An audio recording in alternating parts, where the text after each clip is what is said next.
Hey everybody, welcome to JLB Sports TV. I am Justin Block, and today Liverpool have earned a draw against the defending champs Manchester City at Anfield 2-2. Now before the game, there were a couple surprise starts. Raheem Sterling started over Stuart Downing on the wing, Sebastian Coates started over Jeremy Carragher at center back, and Jose Enrique wasn't fit from injury yet, so we had Martin Kelly on the right and Glenn Johnson on the left. Only minutes into the game, however, Lucas Leiva suffered an injury. Apparently it was picked up in training, we're not so sure about that right now, but it appeared to be a thigh injury, not a knee injury. We all know he was coming off ACL surgery, but this appears to be a new pull for Lucas, a new muscle strain. And, because of this injury, this is exactly why Liverpool brought in Sahin. Many people were saying, oh, why did we bring in Sahin? We need finishers, we need strikers, we have so many midfielders. Well, this is exactly why. You can never have too many midfielders. There will always be an injury in midfield. That's just the way midfield works. In my last video, I tried to solve the midfield conundrum that Liverpool have, but this injury kind of solves it. Sahin will slide right into Lucas's role, presumably. Also, there was no Charlie Adam or no Jay Spearing on the bench. And, with Coates in the side and Raheem Sterling on the side, Downing and Henderson were on the bench started to look a little bit crowded. No Asaidi either. He wasn't ready quite yet. Now, the first 30 minutes in the game, Liverpool were just getting bossed. About a half hour into the game, Liverpool had about 37% possession. They didn't really have any of the ball. They had no rhythm. They had yet to really settle in. Fabio Borini was running around with his head cut off. John Joe Selvi, who had to come on for Lucas, didn't really know what he was doing in the game. But eventually everybody settled in, and from about minute 30 to the end of the half, Liverpool regained some of the possession, and they had about 45% after that. Also within that time frame, Martin Skirtle had a great header off a corner. He was the only one that was getting that ball. He's a bull. He's such a massive player, great header, and I haven't screamed and celebrated like that since I think Dirk Kuyt scored the winner against United in the FA Cup semis last spring. Top goal, great finish. But the big story of the game was Raheem "The Breeze" Sterling. He absolutely dominated the left side of the midfield. He just terrorized Kolo Touré on the wing all day. Showed great speed. He had a nice ball into Fabio Borini that I think he could have finished off. But overall, great performance from Raheem Sterling. He's only 17 years old. The kid can't even buy a pack of cigarettes or have a drink in most countries. I think he was Liverpool's third youngest capped player to start in the Premier League. Brilliant start for him. I think he should be starting over Stuart Downing. I've been a staunch Downing defender. I've been using his advanced metrics to show that he's not really as bad as everybody thinks. He's actually pretty good. But after this performance, I'm not going to argue. Raheem Sterling should be starting. His final ball was lacking here and there, but again, that'll all come. Just having his direct pace and the direct way that he attacks defenders will be a welcome addition to Liverpool's starting 11. Even though Sterling was so great in attack, he sort of indirectly led to City's first goal. He got beat positioning. Carlos Tevez sort of took him to the line, couldn't shrug him off at all. Tevez delivered, not the greatest of crosses. It went off Skirtle's head. Even though Reina looked like he was there, bounced off Martin Kelly's tummy, and then Kolo Touré just ran onto the ball. Disappointing way to concede a goal. But only minutes later, Luis Suarez had a fantastic free kick. Jack Rodwell was adjudged to have a handball. It really wasn't a handball at all. But you know what? It's fine. I'll take it. Andre Mariner was, frankly, not giving Liverpool a call all afternoon.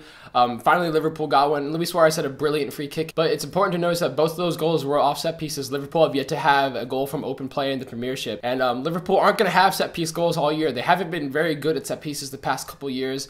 Today it was a welcome change, but Liverpool are a team that are going to score, especially with Brendan Rodgers' side, from open play, and I hope to see an open play goal next week. For Manchester City, I thought they were pretty sloppy in their final third. They had a couple big giveaways in midfield and in the final third that Liverpool really could have scored on and really capitalized on if there was some better passing on their part. So overall for City today, a pretty sloppy performance. Mancini cannot be happy about his defending champs. But ultimately, Liverpool were the sloppiest. Martin Skirtle had a back pass that Carlos Tevez pounced on. Again, a very disappointing way to concede a goal. Both Liverpool goals were basically their fault. It wasn't like City split the defense open with some great passing, or an individual player made a great run and a great pass and a great shot. No, it was just sloppiness from Liverpool. City really didn't deserve those two goals in my mind. They had a couple good chances on their part, but Liverpool's goals that they conceded today were their fault, and they had nobody to blame but themselves for this result. I was also very surprised by the lack of high pressing from Liverpool. In the past couple of games, and with Brendan Rodgers, you normally see high pressing. Once Liverpool give the ball away, you want them to try to get the ball back in a matter of seconds. But I think against the defending champs, Brendan Rodgers knew a little bit better. He thought, our guys are not ready to do this against Manchester City yet. We'll play our game, and hopefully we'll be able to get a result, and that's ultimately what Liverpool did. Now, Liverpool really didn't play how exactly they wanted to, especially after not having much possession after the first 30 minutes, and there were really no passages in play, no lengthy passages in play where there was sharp passing, good passing, really fluid movement. There were, bits and spurts here and there, but we didn't have that lengthy possession that Liverpool really want to have. But when you play that way and you still manage to get 2 goals against Manchester City, these are the kind of games that you need to win, especially at home if you want to challenge for top 4. Liverpool were unfortunate today to give away those 2 goals and only get a draw out of this.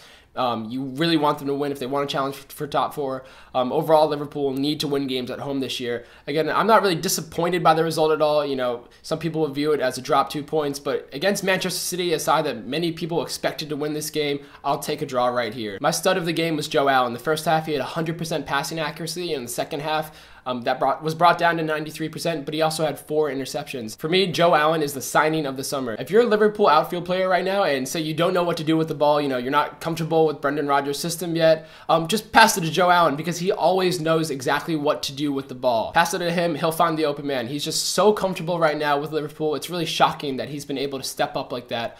Signing in the summer for me, MVP of this match, and more great things are sure to come from Joe Allen. My dud of the match was Fabio Borini. He wasted a couple half chances, and he was overall very sloppy. He didn't really know what to do with the ball to me. His passing wasn't there. He had a couple bad giveaways. Gerrard had to give him a kick in the ass in the first half after he was dispossessed one time. He was kind of running around like a chicken with his head cut off. He just was totally out of sorts today.